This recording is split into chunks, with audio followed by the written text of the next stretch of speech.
जब वहां पे अयोध्या में मंदिर के लिए वहां पे जब चालू हुआ, गहराई से उत्खनन यानी खुदाई हुई, तो वहां पे अब क्या निकल रहा है? वहां पे बुद्ध के अवशेष निकल रहे हैं। बौद्धिस्ट लोग ये दावा क्यों नहीं करते कि अब हमारे वहां अवशेष मिल रहे हैं, तो वहां पे अब बौद्ध विहार या बौद्ध स्तूप होने चाहिए। बुद्धिज्म के अवशेष मिल रहे हैं, तो इस दिशा में क्यों नहीं सोचते बहुजन? और वहां पे ये दावा हम लोग क्यों नहीं सुप्रीम कोर्ट में करते कि भाई यहाँ बौद्ध विहार या बौद्ध स्तूप बनना चाहिए?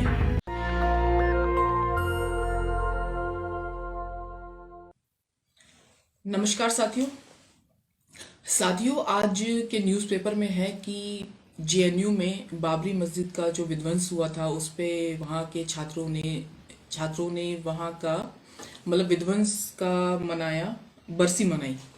इसमें कोई बुरी बात नहीं है। हर किसी को अपनी राय, अपना मत रखने का पूरा अधिकार है। यहाँ पे भारत एक लोकतांत्रिक देश है। लेकिन अगर ये जेएनयू वाले और जो वहाँ के उपाध्यक्ष हैं साकेत मून और जो अध्यक्ष हैं आयशी घोष, तो मैं उन लोग से ये बात पूछना चाहती हूँ, क्या आप लोग अपने आप को अपडेट रखते हैं या नहीं रखते हैं? माना आप लोग हर किसी के मतलब कोई भी देश का मुद्दा होता है उसमें आप लोग उठाते हैं बात, ये बहुत अच्छी बात है, लेकिन अपने आप को अपडेट भी रखिए। मुझे ये ऐसा लगता है कि वहाँ पे आर्कियोलॉजिकल सर्वे ऑफ इंडिया भी, आर्कियोलॉजी भी वहाँ पढ़ाई जाती होगी जेएनयू में। तो अगर आप लोग अभी के जो वर्तमान स्थिति है वहाँ पे एएसआई का, अगर न्यूज़पेपर में लगातार जब से अयोध्या का यहाँ मंदिर का बात हुई है, सुप्रीम कोर्ट ने आदेश दिया है, इस चीज को मान लिया है, तब से मेरा लगातार वहां पे ही, मेरी हमेशा न्यूज़पेपर में ये रहता है नजर कि आखिर वहां पे हो क्या रहा है। तो अभी आप देखिए, जब सुप्रीम कोर्ट ने ये आदेश दिया था वहां पे कि वहां पे कोई भी मंदिर के वहां पे कोई मस्जिद के कोई साक्ष्य नहीं मिले, और इस आधार पे सुप्रीम कोर्ट ने वहां पे मंदिर बनाने के लिए वहां पे बोला, तो ठीक है, ये आदेश पारित हो गया। लेकिन अब क्या हो रहा है? अब जब वहां पे अयोध्या में मंदिर के लिए वहां पे जब चालू हुआ, गहराई से उत्खनन यानी खुदाई हुई, तो वहां पे अब क्या निकल रहा है? वहां पे बुद्ध के अवशेष निकल रहे हैं। यानी इसका मतलब क्या है? इसका मतलब ये है कि ठीक है, बाबरी मस्जिद था, लेकिन उसके पहले क्या था? उसके पहले आप बोलते हैं कि वहां राम मंदिर था, ठीक है, लेकिन जो भी हो, भारत एक बहुत बौद्ध देश रहा है और बौद्ध देश ही रहा है अपने प्राचीन टाइम में। भले लोग चाहे जितना भी कह लें कि ये सनातनी हिंदू धर्म, ये वो तमाम चीजें, तो लेकिन भारत एक बौद्ध देश ही रहा है। तो वहां जब बुद्ध के अवशेष वहां मिल रहे हैं, तो हम लोग ये दावा क्यों नहीं करते, या बुद्ध ये दावा क्यों नहीं, बौद्धिस्ट लोग ये दावा क्यों नहीं करते कि अब हमारे वहां अवशेष मिल रहे हैं, तो वहां पे अब बौद्ध विहार या बौद्ध स्तूप होने चाहिए। तो इससे ये होगा कि जो राम मंदिर और बाबरी मस्जिद की जो ये बातें चल रही हैं, और जब भी ये मुद्दा कभी भी खत्म होने वाला नहीं है। मतलब रहे दिन आए दिन ये मुद्दा उठता ही रहता है, बाबरी मस्जिद राम मंदिर, इन सब चीजों से कब हम लोग उठेंगे? अभी क्या मुद्दा है? अगर कहीं भी पोलिंग भी कर लिया जाए, तो वहां पे यही होगा कि भाई अभी हमें रोजगार चाहिए, अभी हमें रोटी चाहिए, अभी अभी हमें अपना उद्योग करना है। ये जो निजीकरण से इतनी ज्यादा बेरोजगारी हो गई है, तो इन सब चीजों को लेकर करके आज का युवा परेशान है। तो ये आयशी घोष और साकेत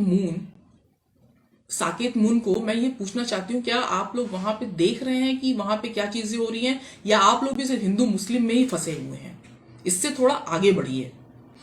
और यहाँ पे हिंदू आबादी इंडिया में 79.8% है। अब हिंदू आबादी में यहाँ पे सभी लोगों को ले लिया जाता है, अनुसूचित जाति को, अनुसूचित जनजाति को, ओबीसी को, इन सारे समुदायों को हिंदू में मान लिया जाता है। लेकिन अभी मैं ना ईसाई की बात कर रही हूँ। ईसाई का कितना परसेंटेज है? ना सिख का, ना बौद्ध का, ना जैन का, ना पारसी का। अभी मैं सिर्फ हिंदू और मुस्लिम की बात कर रही हूँ। तो ये जबरदस्ती इसमें घुसेड़ दिया गया है हिंदू में अनुसूचित जाति, अनुसूचित जनजाति और ओबीसी को। तो मुझे ये लगता है कि बहुजनों को ये मांग करनी चाहिए कि भाई वहां जब आप साक्ष्यों के आधार पे ही अगर वहां राम मंदिर बनाने के लिए सुप्रीम कोर्ट ने वहां कहा है, तो अब तो साक्ष्य किस चीज के निकल रहे हैं? वहां बौद्ध के साक्ष्य निकल रहे हैं, बौद्ध विहार, बौद्ध स्तूप के साक्ष्य निकल रहे हैं। और मैं ये दावे के साथ कह सकती हूँ कि जहां जहां उत्खनन होगा, हम लोग को उत्खनन में हड़प्पा सभ्यता मिला और बाद में बौद्ध सभ्यता मिला। बीच का ये हिंदू का या क्या क्या आक्रमणकारी या इन लोग का कोई भी साक्ष्य नहीं मिला है। टिल मुस्लिम जब यहाँ पे आए, और ये जो अभी जो हम लोग का यहाँ पे इंडिया गेट है, सॉरी यहाँ पे जो लाल किला है, और तमाम जो मुस्लिम यहाँ पे जो चीजें यहाँ दिखाई पड़ी पुरातत्व में, दिल्ली में आप बहुत ज्यादा यहाँ देख सकते हैं कि लोग यहाँ पे आते हैं घूमने के लिए, लाल किला घूमने के लिए आते हैं, ये सारी चीजें आते हैं देखने के लिए। लेकिन उसके पहले क्या था? उसके पहले हमारे वहां बौद्धिज्म ही था। तो जब भी लेयर बाय लेयर खुदाई होगी या हुई है, तो सबसे पहले यहाँ पे नीचे में आया है बुद्ध अवशेष, फिर उसके बाद तोड़ के वहां मंदिर बना है, फिर वहां तोड़ के फिर मस्जिद बना है, फिर वहां तोड़ के फिर अभी मंदिर बनाने की बात कर रहे हैं। तो भाई वहां तो सबसे पहली बात है कि वहां तो बौद्धों का वहां पे रहा है, वहां बुद्धिज्म के अवशेष मिल रहे हैं। तो इस दिशा में क्यों नहीं सोचते बहुजन? और वहां पे ये दावा हम लोग क्यों नहीं सुप्रीम कोर्ट में करते कि भाई यहाँ बौद्ध विहार या बौद्ध स्तूप बनना चाहिए, ना कि मंदिर और ना ही मस्जिद। और सबसे बड़ी बात कि हम लोग कभी भी वर्ल्ड लेवल पे, अंतरराष्ट्रीय स्तर पे हम लोग बुद्ध को ही पेश करते हैं, ना कि और किसी को। ना हम लोग को मंदिर से जाना जाता है, ना ही हम लोग को मस्जिद के लिए जाना जाता है। भारत को इसको कहीं भी पेश होते हैं तो बुद्ध पेश होते हैं। और अगर ये मान लिया जाए कि हिंदू की आबादी 79.8% है, और इसमें से अगर तथाकथित 15% जो अपने आप को सवर्ण समाज समझते हैं, जनरल कैटेगरी हैं वो लोग, तो अगर उसमें से मैं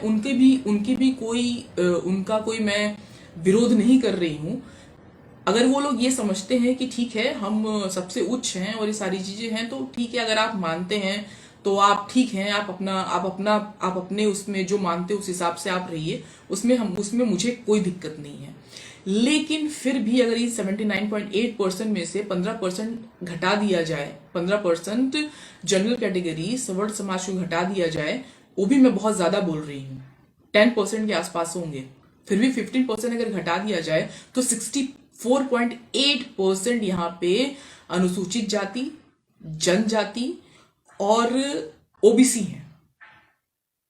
तो फिर इस हिसाब से अगर देखा जाए तो हिंदू और मुस्लिम यहाँ पे 14.2% यहाँ पे आबादी है भारत में, और हिंदू का अगर कर दिया जाए तो यहाँ पे सिर्फ 15% है। तो यहाँ तो बहुजन ही है ना, 64.8%, जिनका बौद्ध विहार, बौद्ध स्तूप से ताल्लुक रखते हैं।